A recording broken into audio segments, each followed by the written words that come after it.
After the fake scholarship student pretended to be poor and gave me a crimson berry to steal my success. On the first day of freshman year, my scholarship student roommate handed me a crimson berry. She claimed it was a local specialty from her hometown. I didn't have the heart to refuse, so I ate it right there. Unexpectedly, my looks began to fade, and my temper grew uncontrollable. I gradually forgot the ballet and equestrian skills I had practiced since childhood. My parents and brother grew increasingly impatient with me, treating me like a disgrace.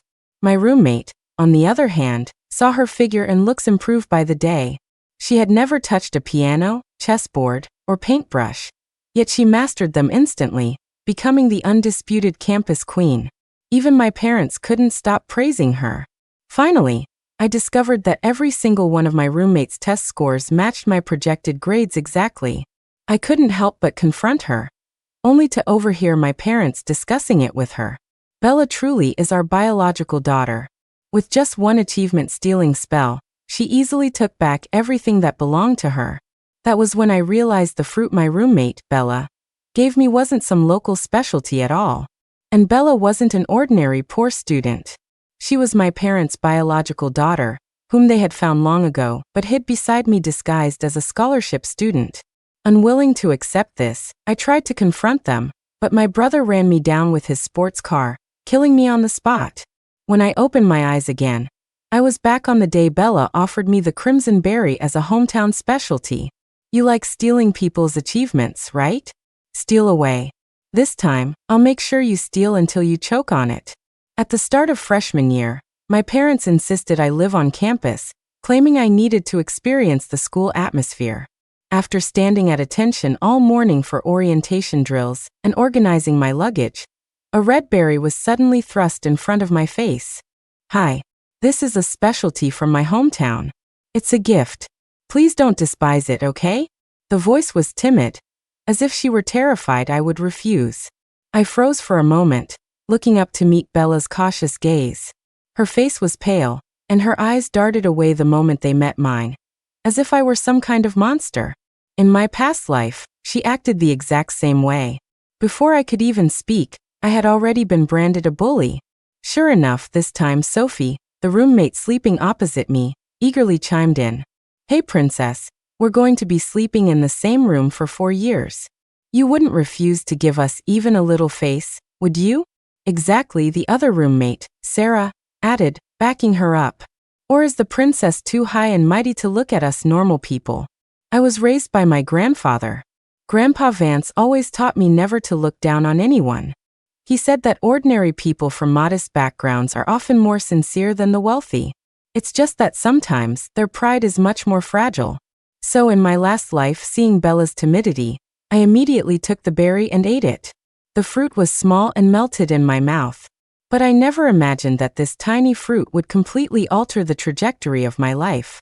After adopting me, my parents were always lukewarm toward me, except for their annual ritual to find their biological child. However, they still gave me the standard education of an elite family. Piano, chess, calligraphy, and painting were the foundation. Horseback riding and fencing were standard. Sailing and ballet were included too. Not wanting to disappoint them, I studied everything seriously and achieved impressive results in every field. According to the plan, I wanted to go to Oxford to study. But just before I was set to leave, Mother suddenly said she didn't want me too far from home and forcibly stuffed me into this university, which was decent, but still a far cry from my dreams. That would have been fine. After a few years, I could have still applied to grad school abroad. However, as soon as I entered this college, my life seemed to fall under a curse. First, my body gained weight for no reason, and my looks withered. An 18-year-old girl started looking 38. Second, the skills I was most familiar with, things I had practiced thousands of times, dancing, riding, sailing, fencing, I gradually forgot how to do them. What I couldn't accept most was that despite the knowledge being crystal clear in my mind, and despite writing it out perfectly on exam papers, every time I checked my grades, I got a hopeless 0. The first time I used my family status to pull the exam papers and check the surveillance footage, I saw blank pages. The footage showed me sitting there, never answering a single question. It was as if I had taken the exam in my imagination.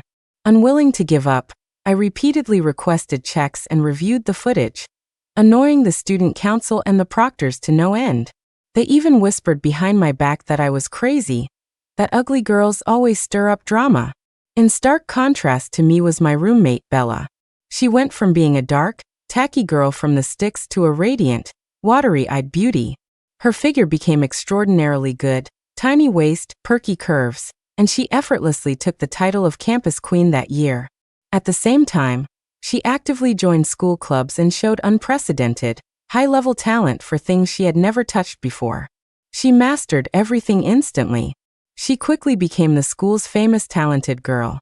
Classmates put photos of Bella and me side by side on the campus forum, discussing us openly. During those days, every time I opened the forum or pulled back my bed curtains, I felt so suffocated I could hardly breathe. What was even harder to believe was that my parents and brother showed intensely strong appreciation for Bella. It wasn't until I went home for the holidays in a mental daze that I heard my parents hugging Bella and talking. I learned that Bella was the biological daughter they had found. Afraid my brilliance would overshadow hers, they deliberately placed me in the same school.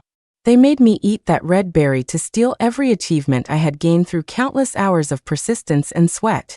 When my brother, Brad, found out I knew, he didn't even ask a question. He decided I was jealous of Bella and ran me down with his sports car, crushing me repeatedly until I breathed my last. Actually, they didn't need to do that. I was lucky they adopted me. It allowed me to survive and achieve what I did. If they had just asked, I would have willingly been a stepping stone for Bella. But they shouldn't have stolen everything I worked for. They shouldn't have taken my life. Now that I'm back, I looked at the red berry in front of me, ignoring the jeers of the other two roommates, and took the fruit, slipping it into my pocket. Thanks. Seeing that I didn't eat it on the spot, Sophie sneered. Oh wow, really playing the princess card now? I heard that before the Vance family adopted you, you were just an orphan. What are you pretending for? Do we need to steam, boil, and smoke it like a royal banquet for you? Sarah giggled foolishly. Don't forget your roots, princess. The malice in their words was too obvious, as if I had returned to my past life. After my body and face changed, the two of them often mocked me like this. Back then, I couldn't figure out what was happening, so I could only hide in my bed curtains and cry in secret. My stomach suddenly growled, and an idea struck me. Since Bella loves stealing other people's achievements so much, I'll just give her everyone's achievements. I'd like to see how my good father, good mother, and good brother clean up her mess when that happens. I looked Sarah and Sophie up and down. Before I even spoke, their expressions shifted with insecurity. Only then did I speak lightly. I didn't realize your view of the wealthy was so narrow. I shook my head, acting as if I couldn't be bothered to talk to them, and waved the red berry at Bella. Don't worry. This is a heartfelt gift from a roommate. Why would I waste it? It's just that we're about to eat lunch. My family has a habit of eating fruit after meals. If you guys really like it, why don't I give it to you? I reached into my pocket and pulled the red berry back out. The three of them exchanged a quick glance. Sophie was the first to shake her head. That's the one Bella gave you. We won't fight you for it. Yeah, exactly. Sarah acted like Sophie's echo chamber, immediately agreeing.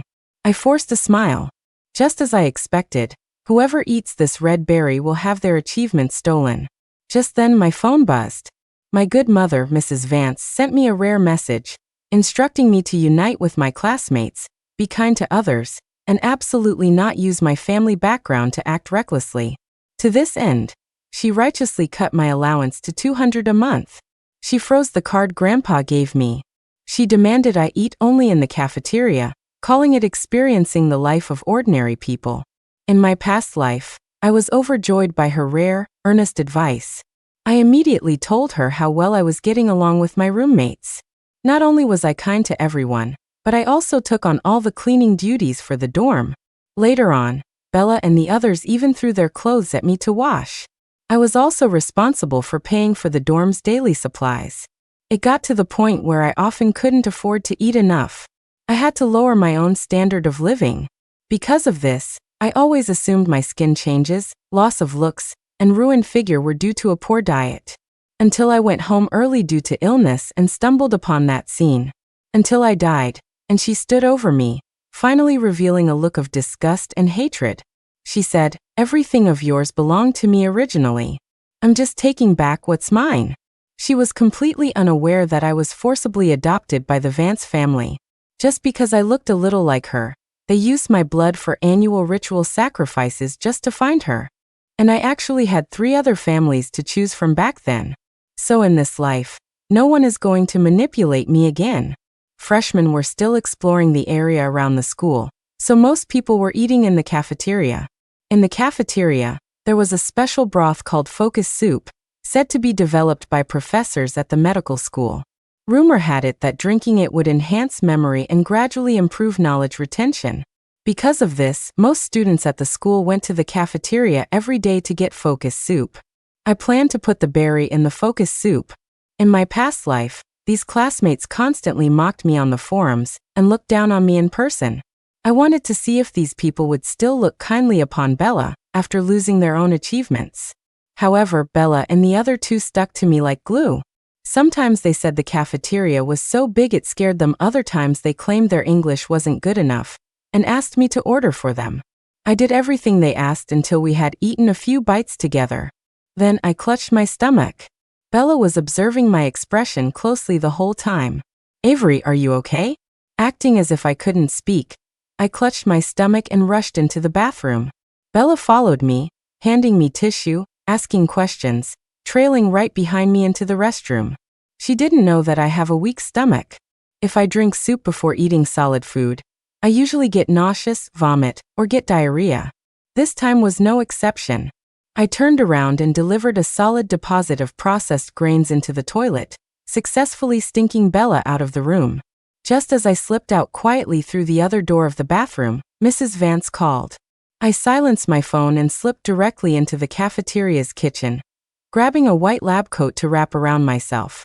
For convenience, the focus soup window in the cafeteria was just a tap where students served themselves. Connected behind it was a giant industrial cauldron. The medicinal herbs inside were cleared out once a day. I thoughtfully washed the red berry, pretended to slip, and watched helplessly as the red berry fell right into the cauldron. After doing all this and sneaking out the side door, I finally answered the phone.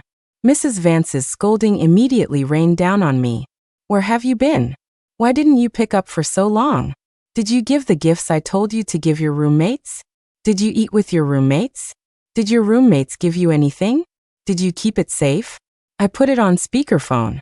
Several people passing by glanced sideways at me. Before school started, Mrs. Vance had indeed prepared many things for me to give my roommates. At the time, I thought it was her valuing me as a daughter. Now thinking back, she just wanted to use my hand to give things to Bella. It was only after I gave the gifts that Bella and the others brought out the local specialty for me. What a calculation! They wanted me to eat the red berry but started with me giving gifts first, so the others were just returning the favor.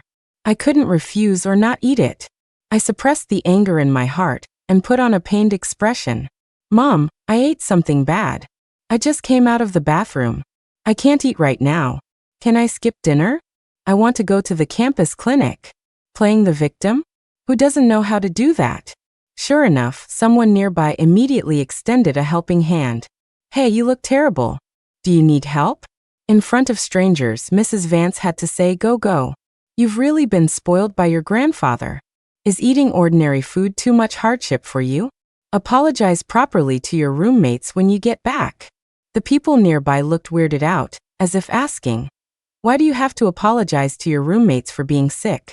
I endured the discomfort, listened to Mother Dearest's nagging, and asked 2 upperclassmen how to get to the clinic. They were very kind and walked me there directly.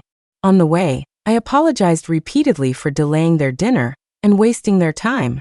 In the end, they both felt a bit embarrassed and stopped me, saying helplessly, "It's just a small favor, no need to apologize." We would have done the same for anyone else. Maybe because everyone drank a lot of soup this time, the reaction was swift. I vomited several more times. The 2 senior girls missed the cafeteria hours taking care of me. I got in 4 drip, asked my advisor for leave, and rested in the clinic until dinner time. I treated the 2 seniors to dinner before we all went back to our dorms. As soon as I walked in, Bella started pouring me water, acting concerned about my health. But I knew what she really wanted to know was the fate of that red berry. So I asked, "Bella, what kind of fruit was that?" "It was delicious. Do you have any more at home? I want to buy some to take back and share with my mom, dad, and brother." "No," Bella blurted out. Her voice was loud and decisive, completely unlike her previous timid demeanor. The dorm door was open, and several girls passing by, laughing and talking, were startled and looked over. I froze for a moment, asking confusedly, "Why?" It really was delicious. I genuinely want to buy some. I don't mean anything else by it. I'll pay market price plus a labor fee and cover the shipping, okay? Also, I'll give you a finder's fee. I just really want my family to taste such delicious fruit. I looked sincere, taking out my wallet to grab cash. The girls frozen at the door grew curious. Bella's expression shifted.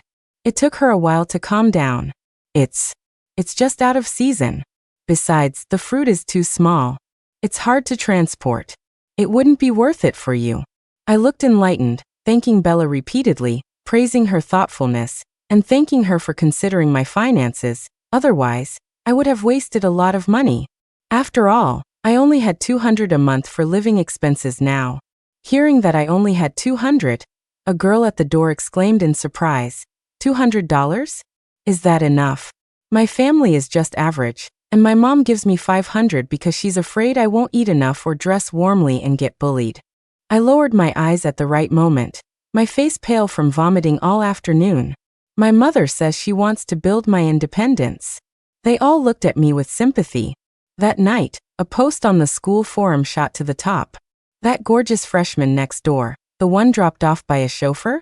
She only gets $200 a month. I'm starting to wonder if my family is secretly rich. I get $500. Someone posted my photo in the comments, expressing shock at my allowance. Someone recognized me from the photo and immediately doxed my identity. Avery Vance, adopted daughter of the Beijing Vance family.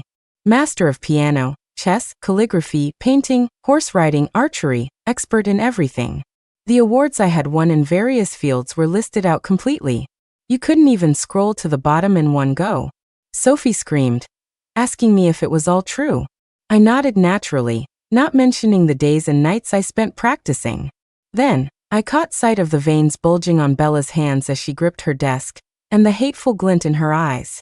She took out her phone and typed furiously. I smiled slightly, pretending I didn't see anything. The thread had already derailed, shifting from discussing living expenses to debating whether the allowance the Vance family gave me fit their status. "Avery, I've already sent your brother to pick you up. Get your ass back here immediately." Along with the forum post, Mrs. Vance's roar came through the phone. "We kindly tried to train you, to cultivate you. And not only are you ungrateful, but you're also leaking info behind our backs, ruining the Vance family name.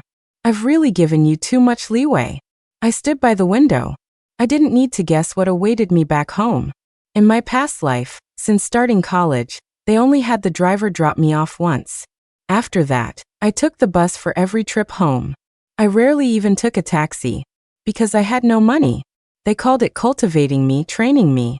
But when I came back from my part-time jobs, I saw the family car picking up and dropping off Bella several times. Back then, I kept telling myself not to overthink it, comforting myself that maybe Bella and my brother were dating. I never imagined that they didn't want me coming home because they wanted Bella to come home more often. And this time, I had eaten the red berry again, and was constantly making waves outside. Once I went back, there probably wouldn't be any need for me to come out again. I closed my eyes and Brad's twisted, crazy face floated before me. My heart trembled. I hurried downstairs, wanting to find a place to hide from this disaster, but Brad had already arrived. His face was so dark it looked like it could drip ink. He grabbed my wrist and dragged me out. Suddenly, a voice came from behind me. "Avery, is that you? We wanted to ask you to host this year's freshman gala. What do you think?" Thanks to that forum post, the student council had noticed me early. Several people approached, excitement still on their faces, but they looked alarmed when they saw my arm being gripped deathly tight by Brad.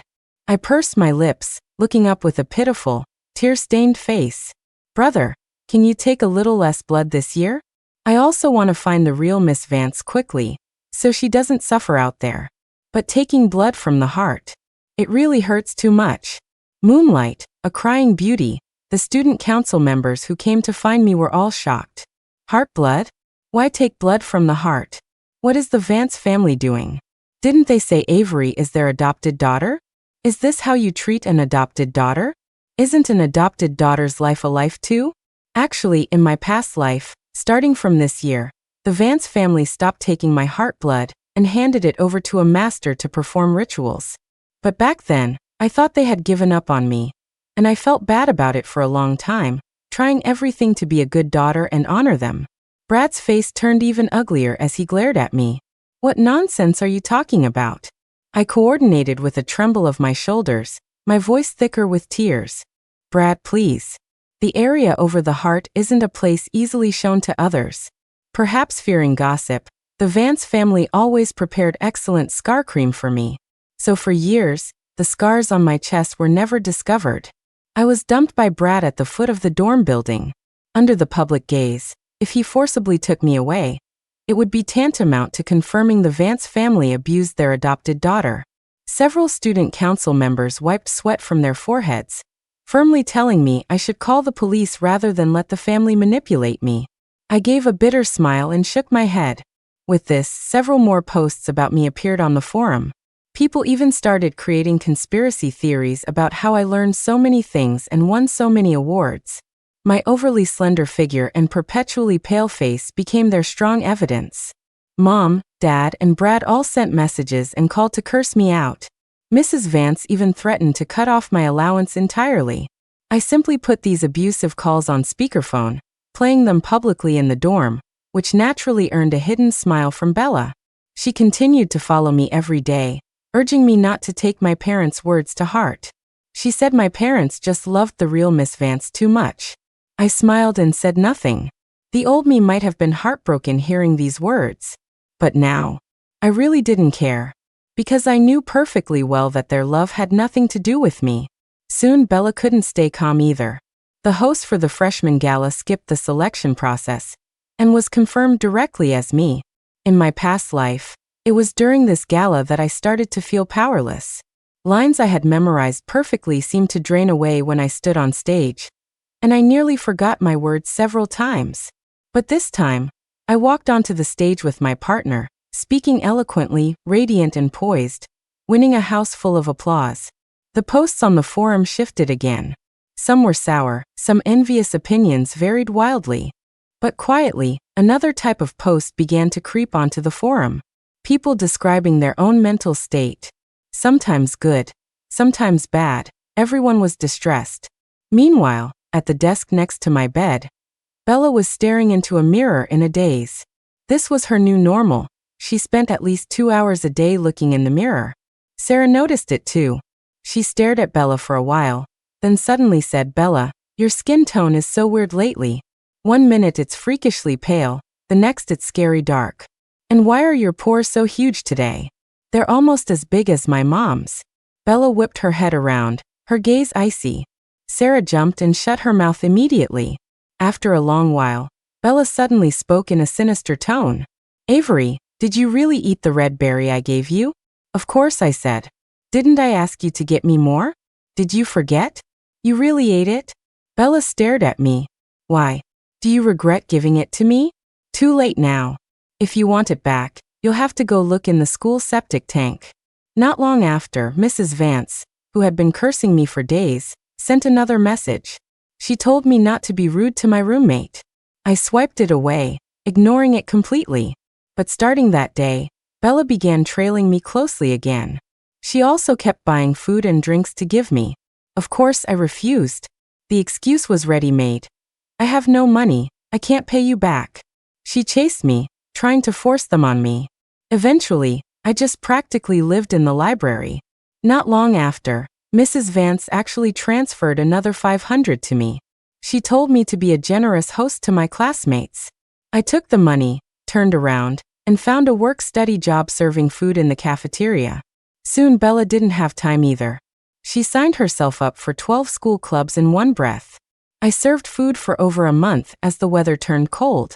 Just in time for the weekend, Mrs. Vance suddenly came to school to pick me up for dinner. She also said that if any roommates were willing, they could come to our house for dinner too.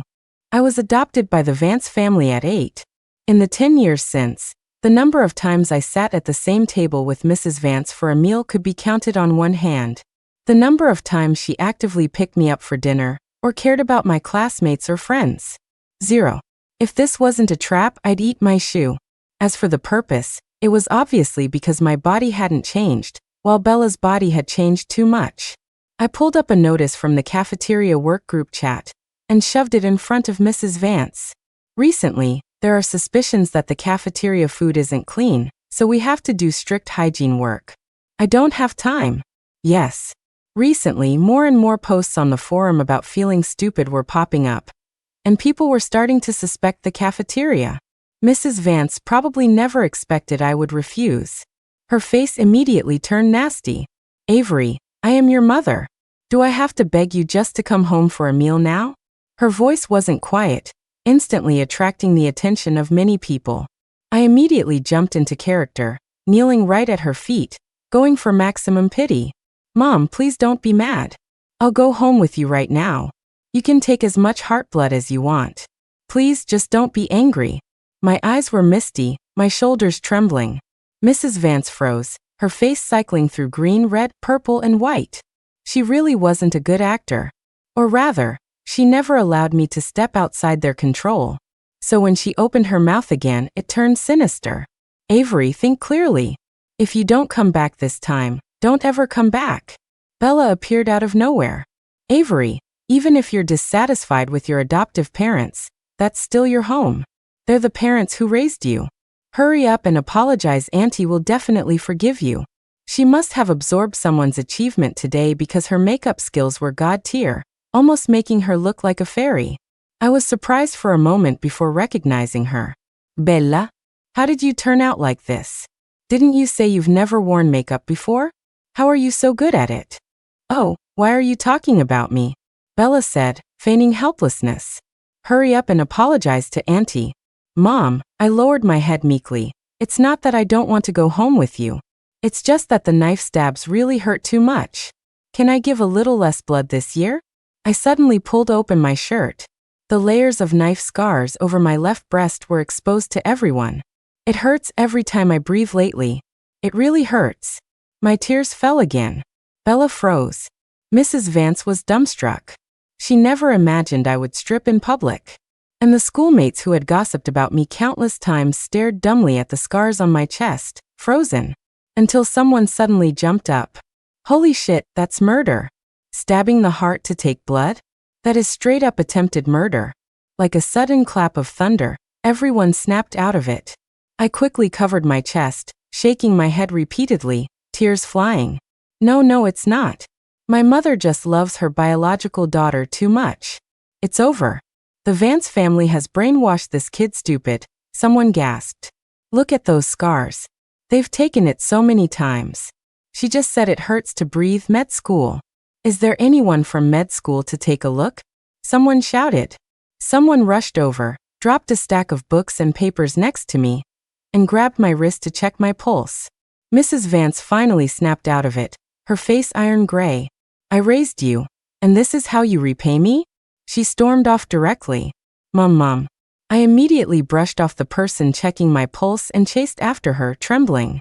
But after just a few steps, I tripped and fell, my knees instantly bloody, and was surrounded by the classmates who chased after me. Mrs. Vance didn't look back. Her car sped away, spewing exhaust. Bella stood outside the crowd, a look of pure, refreshing delight in her eyes. I glanced at her from a distance, rolled my eyes back, and fainted amidst everyone's screams.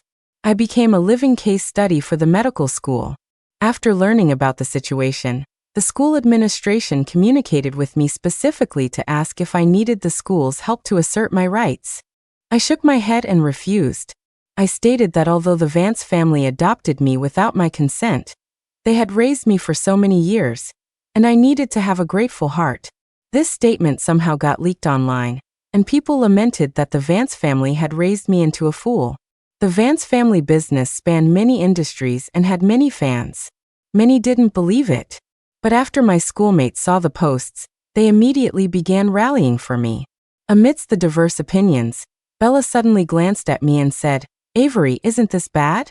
No matter what, the Vance family raised you for so many years." She was lying on her desk drawing an industrial architectural blueprint. Despite never studying architectural design, she was entranced, drawing as if guided by a god. But her face today was truly unsightly. Her eyebrows were inexplicably thicker, and the tip of her nose seemed exceptionally large. She didn't look like a girl, she looked burly.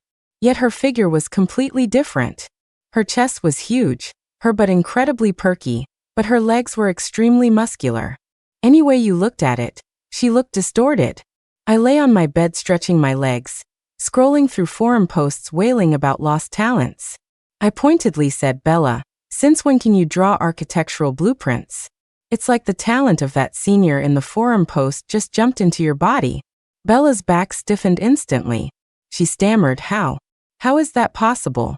I just suddenly wanted to draw." Yeah, that senior's achievements from years of practice just suddenly vanished. I tutored twice.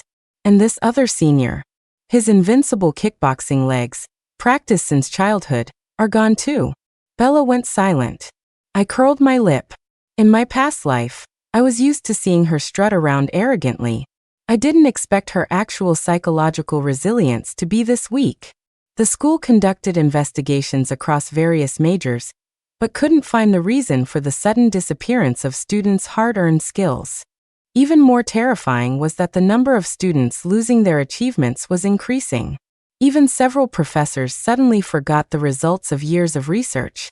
Bella became increasingly anxious, because she discovered that among all the people whose achievements disappeared, I wasn't included. My body didn't change at all either. I even easily won the championship in a Go tournament held on campus. Approaching finals, the atmosphere at school was downright terrifying. Bella started bringing me all kinds of food, drinks, and items again. I stuck to my line, "No, can't pay you back." She chased me, trying to force them on me. Eventually, I just practically lived in the library. Finals for each college took place gradually. On the day it was our turn, just like before, I carefully and earnestly filled out my exam paper. After exam week was winter break. No more group activities, students could leave on their own. In my past life, every long break, I went directly to my grandfather's place until school started again. This time, my father dearest said he arranged a job for me in the company's PR department and told me to give it a try. He even arranged a small apartment near the company for me to live in alone. Bella looked at me, pursing her lips. "Will you go?" "No. I didn't even think about it." She was incredibly surprised. "Why?" "PR department. A department facing the public, occasionally needing to go on camera to announce things. If I took it, given the prior public opinion, people would inevitably suspect I was building momentum for myself just to fight for power and profit. No need for that. Besides, PR works year-round. I'd be slaving away, working for their family of 4? Are you kidding me?" I ignored her, grabbed my bags, and left school. Destination: Newport. I was going to participate in the last sailing regatta of the year. For the next 10 days, no one contacted me. Until in the work group chat I joined for the freshman gala, upperclassmen kept mentioning that grades were coming out too late this year. In college, no one is afraid of not testing while they're just afraid of failing. But with no grades released, people were getting anxious. Until 2 president-level figures were asked to return to school to review proctor surveillance footage. Then 2 more and 2 more. Hundreds of student council members were recalled. Students in my year started sensing something unusual and began asking around. Until we started receiving calls from the police one after another. A PhD student lost years of research results. He couldn't remember a thing about what he had been studying all these years. The result of his hard-fought exam was a score of 112. Under a mental breakdown, he chose to call the police directly. When I rushed back to school from Newport, it was already New Year's Eve. Not many people had returned, including the 2 seniors who took me to the clinic. The officer in charge questioned me in detail about everything I had done since reporting to school. I answered everything truthfully, including the red berry I accidentally dropped into the school boiler. What about anything else? Did you encounter anything strange while at school? We talked for hours until our mouths were dry, but I still thought back carefully. My roommate is a bit strange. Does that count? I took out the photos I had secretly taken of Bella recently. Her name is Bella. She's super smart. According to her, aside from standard subjects, she's never studied anything extracurricular. But she picks up makeup and looks like a pro. She picks up test tubes and does experiments, draws architectural blueprints incredibly well, like a veteran with years of experience. But none of that counts. What I find strange is her body. I put all the photos together for them to compare themselves. If I could spot the problems, so could these people who deal with criminals all year round. They quickly noticed the changes in Bella's face and figure. I kept babbling on, not noticing that the officer opposite me had already changed his expression. On New Year's Day, Bella was invited to the school to assist with the investigation. Brad brought her. Before entering the office for questioning, he repeatedly and gently told Bella not to be afraid. His gaze swept over me as I fetched water for instant noodles, and his face turned extremely ugly. You again? HM? I raised my eyebrows. I just got the police notification to come back yesterday too. I heard all the test takers this year got the same score. The officer said we all have to come back and cooperate. Bella's face went instantly pale. Everyone. Yeah, I smiled slightly, enunciating every word. The whole school. Everyone. In that instant, she almost couldn't stand. Brad's expression changed too. He subconsciously looked at Bella, seeming to want to say something, but swallowed it back down. Just then, the senior who called the police rushed from the other end of the hallway. Is that Bella? A group of people followed him urgently, but they couldn't stop him. The senior punched Bella so hard she flew backward. Brad tried to block him, so the storm of fists landed on his face. I held a bowl of instant noodles, dodging left and right. Thanks to a police officer helping me, I didn't spill hot soup on Bella's face. I regretfully found a seat and sat down. The brawl ended, and Brad protected Bella, fiercely questioning the police. But the officer didn't flinch, looking straight at Bella. So, Miss Bella, do you want to know your score? Bella, no matter how foolish, knew something was wrong with her score. She wanted to shake her head, but reality forced her to nod. 17.5 million points. Several people who had also come for questioning looked over in shock. Bella's lips trembled uncontrollably, her teeth chattering. She subconsciously looked at Brad. Brad wanted to comfort her, tell her not to be afraid, but Bella was already taken into a temporary interrogation room by the police. Her phone was confiscated. Her chat logs with the Vance family were quickly uncovered. My mother, Mrs. Vance, had helped her get the red berry from some Thai master. As long as I ate it, she would gain all the achievements I had obtained. The chat logs explicitly discussed usage methods and how to squeeze the last bit of value out of me to lift Bella up. Bella broke down on the spot. I am the real Miss Vance. My parents just wanted to help me take back what was mine. What did we do wrong? Her voice carried out. The alumni whose achievements were stolen and the classmates who inexplicably failed went berserk on the spot. Brad and Bella only managed to walk out of the school under police protection. She pointed at me, screaming hoarsely, "It's all your fault. You did this on purpose. You just didn't want me to come back." I stood there dumbly holding my noodle bucket. "I didn't know you were Mom and Dad's biological daughter." She angrily tried to kick me. This time, my brother's blocking didn't work anymore. The Vance family was directly exposed online. Watching those ferocious alumni, I felt no ripples in my heart. Once, I was just like them, utterly broken, my faith collapsed. I also had to endure their ridicule and contempt. Now they were just experiencing what I had once experienced. Bella and Brad were detained on the spot. Although a school final isn't a major national exam, mocking classmates, using feudal superstition to harm others, and stealing other people's results are serious crimes. The Vance couple was also summoned to the station to cooperate. They tried their hardest to distance themselves from Bella, to extract themselves and Brad. I quickly went to see Bella, and delivered this good news to her. Beneath her shifting, sometimes beautiful, sometimes twisted face, she screamed madly. Why? Why?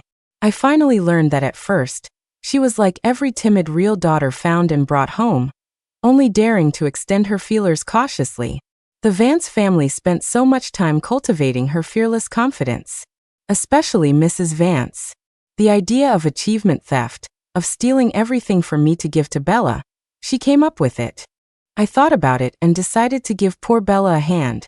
I hired a reporter for her. The reporter recorded Bella's hideous face with a camera. Once released, the Vance family and the Vance group were once again at the center of the storm. Grandpa Vance, who raised me, sighed and called me, hoping I wouldn't pursue it further. I couldn't help but sigh back. Grandpa, it's not me pursuing it. Once, I told him my pain countless times, and all I got in return were sighs. Now, I could only return a sigh to him. They maneuvered desperately, trying to minimize the issue, to save the Vance couple and Brad from disaster. But the anger of tens of thousands of students isn't so easily quelled. Scores can be retaken, but what about talent? What about achievements? Influenced by public opinion, the Vance family business went downhill fast.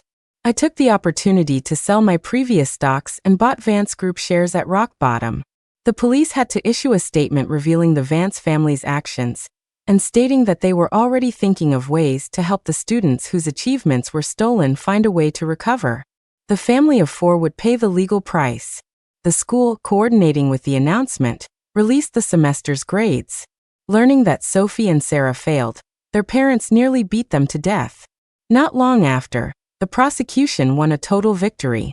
Bella, conspiring with her biological parents and brother to use superstitious means to steal others' achievements and disrupt the order of large-scale exams, were sentenced to 5 years in prison each. Bella was expelled from school, never to be admitted again. Grandpa Vance, with his trembling body, maintained the barely remaining situation of the Vance group. During the board meeting, I sat smiling at his right hand. He nearly died of anger. Grandpa, I'm still young. Please make lots of money for me in the future. As long as you make money, I'll listen to you about everything in the group. I never went back to the Vance house. I didn't feel I owed them anything. They ignored my will, forcibly adopting me just because I looked a bit like Bella and was born on the same year, month, day, and time, forcing me to give heart blood. Everything I have is what I deserve. Not long after they were transferred to prison, they were transferred out one after another. Professional doctors took blood from their hearts according to the time, 9 times per person, mixed it together, and gave it to a master to perform a ritual. However, not long after the ritual started, news suddenly came from the prison. During daily activities, under the sunlight, Bella suddenly spontaneously combusted. Like a mine buried inside her body, she exploded without a trace. Reporters learned that starting from the spring equinox, Bella began to inexplicably bleed from her 7 orifices. Her body changes were also exceptionally frequent.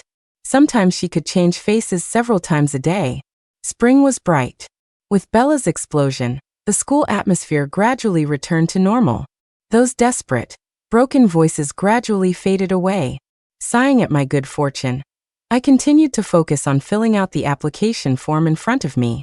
With a professor's recommendation, I was applying to my dream university again.